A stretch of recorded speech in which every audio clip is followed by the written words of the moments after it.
When Taiwanese President Tsai Ing-wen rejected Chinese warnings earlier this month to meet with U.S. House Speaker Kevin McCarthy in California, Beijing's robust military response resonated throughout the world. During a 3-day military drill, the People's Liberation Army simulated a blockade of the island, sending an aircraft carrier and 12 naval ships to encircle it and flying over 100 warplanes into its air defense identification zone, fueling fears that communist-ruled China is preparing to invade its democratically ruled neighbor. The drills were billed as joint precision attacks by China's ruling Communist Party, which claims Taiwan as part of its territory despite never having held it. They should serve as a severe warning against Taiwan's separatist forces. In Taipei's mind, the message was obvious. China appeared to be getting ready to wage a war against Taiwan. Such a frank assessment is sure to have aroused concerns in certain quarters about the island's military readiness for such a situation.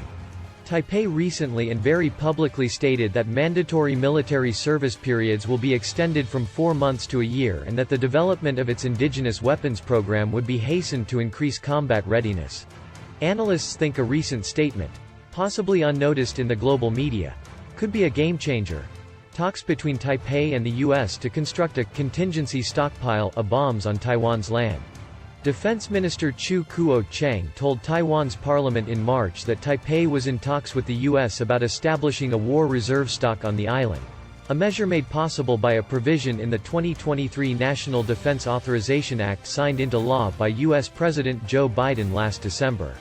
While Taiwan has long been a buyer of U.S. weaponry, military experts say such a stockpile might be critical to the island's security since, as China's recently simulated blockade showed, it could be extremely difficult to supply the island with additional weapons if war breaks out. Taiwan, unlike Ukraine, has no land boundaries, so any supplies would have to be delivered by air or sea, both of which are very vulnerable to interceptions by the Chinese military. According to Admiral Li Shimin, Chief of the General Staff of the Taiwanese military from 2017 to 2019, it is critical for Taiwan to store up on ammunition on the island before any battle begins. Having a stockpile of war reserves is critical and meaningful for Taiwan, he remarked. Even if the U.S. does not wish to intervene directly with military force, such stockpiles can still be quite beneficial for our defense. Taiwan has also often expressed concern about U.S. armament sales being delayed due to the conflict in Ukraine. Speaker McCarthy tweeted after his meeting with Tsai, "Based on today's conversations, it's obvious certain things are required. We must continue arms sales to Taiwan and ensure such deliveries reach Taiwan on time." For decades, Taiwan's military has purchased fighter jets and missiles from the United States, which remains the island's single most important guarantor of safety despite the lack of a formal, diplomatic relationship. Taiwanese and Honduran flags blow in the wind outside the Taiwan embassy in Tegucigalpa, Honduras, on March 15, 2023. China believes it has diplomatically isolated Taiwan. That isn't.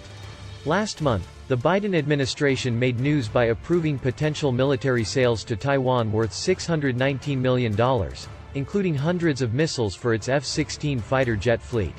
Admiral Li, on the other hand, said Taiwan urgently needed to stock up on smaller and more mobile weapons that would have a better chance of surviving the first wave of a Chinese attack in an all-out war, which would almost certainly include long-range joint missile strikes on Taiwanese infrastructure and military targets.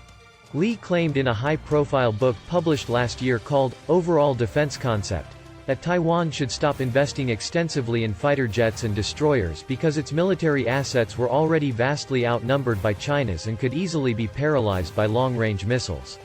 China's defense expenditure was $230 billion last year, more than 13 times Taiwan's spending of $16.89 billion. Instead of matching ship for ship or plane for plane, Li advocated that Taiwan should adopt an asymmetric warfare approach centered on the acquisition of smaller weapons, such as portable missiles and mines, that are difficult to detect but effective in slowing enemy advances. Their military utilized Neptune anti-ship missiles to sink Moscow's battleships, he explained. We will be able to sustain our combat capability with asymmetric weapon systems.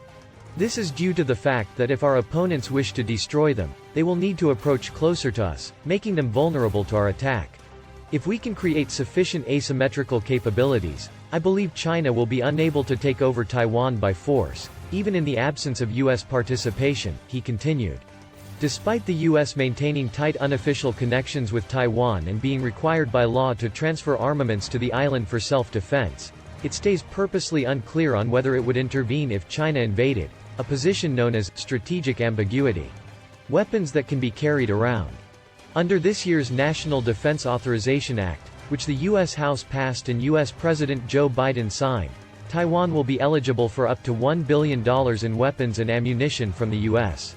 The act also permits the establishment of a regional contingency stockpile, allowing the Pentagon to store weapons in Taiwan for use in the event of a military war with China.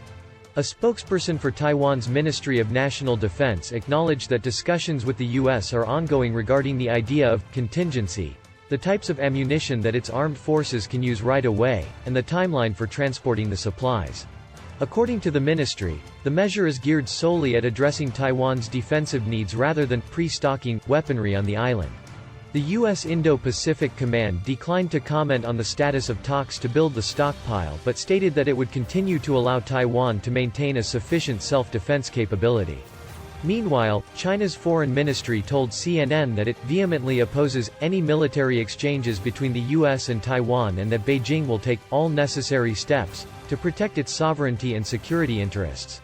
Lin Ying-yu, an assistant professor of military affairs at Tamkang University, believes that if a contingency stockpile is established, it should focus on amassing munitions already in use by Taiwan's military to maintain operational efficacy.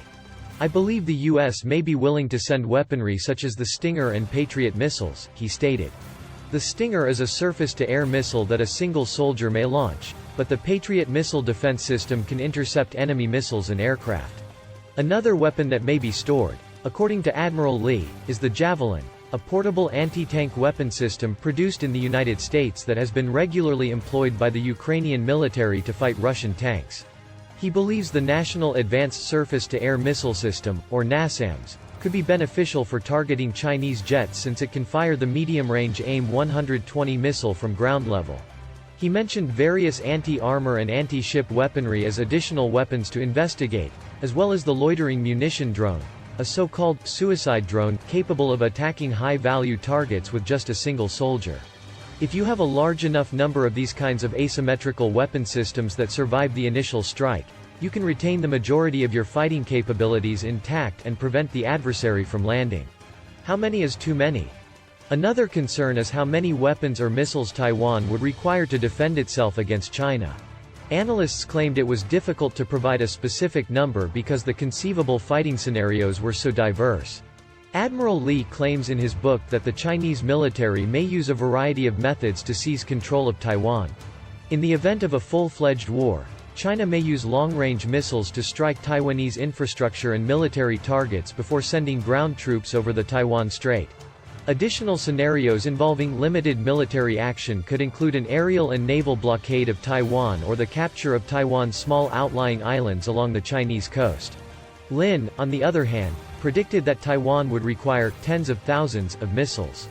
He stated that one relatively straightforward method of calculating the number of missiles required is to estimate the enemy's entire number of offensive military assets as well as the efficacy of Taiwan's defensive weaponry. For example, if our adversary has 1,000 missiles and we have a 25% success rate, we will need around 4,000 anti-ballistic missiles. Taiwan's military may benefit from mobile radar equipment that would allow it to receive military signals from the U.S. They would be effective in waging electronic warfare because they would allow the U.S. military to identify prospective enemy targets even if ground radar systems were destroyed.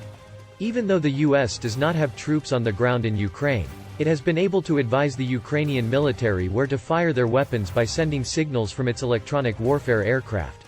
We must ensure that we have the required equipment to connect with U.S. military systems during times of war. There were other reasons why negotiations with the U.S. about a hypothetical stockpile were crucial, according to Admiral Lee, and these went beyond the question of stockpiling ammunition and spare components. Watch us on YouTube at News Today Review and subscribe.